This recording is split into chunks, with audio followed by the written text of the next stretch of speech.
테크주린이도 알아듣고 당신의 계좌를 변화시켜줄 투자의 신. 여러분 추석 잘 보내고 계시죠? 자, 이제 추석 이후 시장이 굉장히 중요한데요. 특히나 이제 삼성전자의 흐름이 굉장히 중요한데요. 이제 올 하반기를 바라보는 긍정적인 포인트는요. 일단은 폴더블 디스플레이의 판매 추이하고요. 그리고 파운드리 쪽 흐름입니다. 삼성전자 파운드리에 대한 어떤 그림을 새롭게 보는, 외국인들이 보는 투자 포인트는 두 가지 정도로 보시면 되는데요. 시스템 LSI 쪽에서 얼마나 많은 이익을 낼 수 있을까? 분기당 조 단위의 이익이 올라오는 그 부분이 있을 거고요.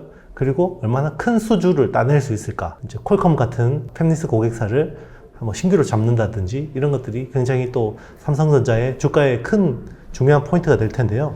긍정적인 흐름으로 보면요. 지금 삼성전자 파운드리 경쟁력이 굉장히 개선되고 있다는 소식입니다. 일단 5나노 수율은 하반기 들어서 지속적으로 개선되는 흐름입니다. 4나노 공정을 연내에 도입할 가능성이 높아졌고요. 지금 5나노 같은 경우는 60% 정도의 수율까지 올라온 것 같고요. TSMC가 한 70% 정도 초반 수율을 기록하는 것 같습니다. 그거는 기밀이라서 정확하게 알 수는 없지만 뉴스플로우 상태는 좀 그런 거고요. 그래서 TSMC하고 빠른 속도로 이제 기술 격차를 줄여 나가고 있는 건데요. 내년 하반기가 본 게임입니다. 이제 내년 하반기에는 삼성전자가 3나노 게이트 올 어라운드라는 신공정을 도입하고 되고요. 그리고 이제 이걸 위해서 또 텍사스 테일러 파운드리 공장 투자로 이제 북미 쪽에 고객사하고 협력하는 이런 모습들이 나올 걸로 생각이 됩니다. 메모리 같은 경우는요, 만들어 놓고 쟁겨놓으면 돼요. 재고를 쟁겨놓으면 되는데, 파운드리는 누가 주문을 해야지 생산을 하는 거죠. 그렇다는 거는, 일단 북미의 미국에다가 20조 투자를 한다는 거는 또 이제 큰 고객 물량을 땡겨올 수 있다라는 계획과 자신감이 있기 때문이 아닐까 생각하고 있습니다. 또 좋은 소식입니다. 텍사스주 지자체, 테일러시에서 삼성전자 파운드리 인센티브를 결의했다는 소식입니다. 테일러시 의회가 삼성전자 파운드리 공장 세제택 만장일치로 통과를 시켰다고 하고요. 20년간 재산세를 환급해 준다고 합니다. 첫 10년 동안은 90%, 그리고 이후 10년 동안은 85%를 환급해 준다고 하고 있고요. 그리고 이제 삼성전자는 윌리엄슨 카운티에 26년부터 55.7만 제곱킬로미터 규모의 반도체 공장을 건설하게 되고요. 1,800개 정규직 일자리가 생깁니다. 금액은 앞서 알려진 대로 20조 정도의 투자가 진행될 것으로 예상되고 있습니다. 인텔이 또 최근에 파운드리 쪽으로 공격적인 흐름을 보이고 있잖아요. 미국 내에서 파운드리 투자도 적극적이고, 이번에는 또 삼성과 TSMC 허를 확 찔렀습니다.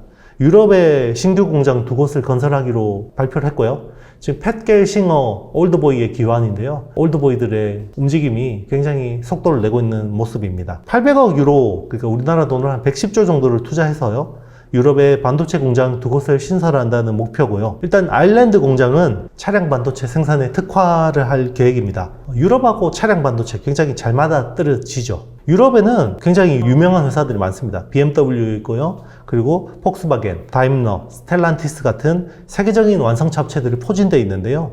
차량 반도체 수요가 굉장히 많죠. 지금 차량 반도체 쇼티지가 굉장히 심각한 상황인데요.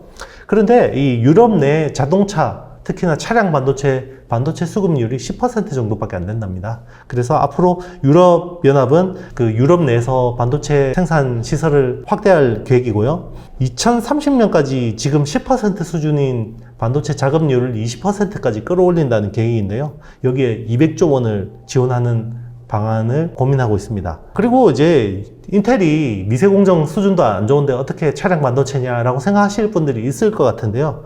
차량 반도체는 미세 공정 수준이 높지 않습니다. 지금 모바일 AP나 이런 쪽은 5나노가 메인이잖아요. 그런데 차량용 반도체는요, 28나노나 100나노 공정만 있으면 충분히 생산이 가능하고요. 그리고 인텔 같은 경우는 이런 쪽으로 충분히 대응할 수 있는 기술 수준이 완비됐다고 볼 수 있겠습니다. 향후에는 이제 차량용 AP가 이제 많이 필요해지는데, 이쪽은 아무래도 미세 공정이 필요해지는데요. 아무래도 기존의 ECU, 전자 제어 장치에 들어가는 반도체 같은 경우는 미세 공정 수준이 그렇게 높을 필요는 없을 것 같습니다. 당분간. 그리고 이제 최근에 또 TV 시장에 대해서 또 이제 좋은 소식들이 나오고 있는데요.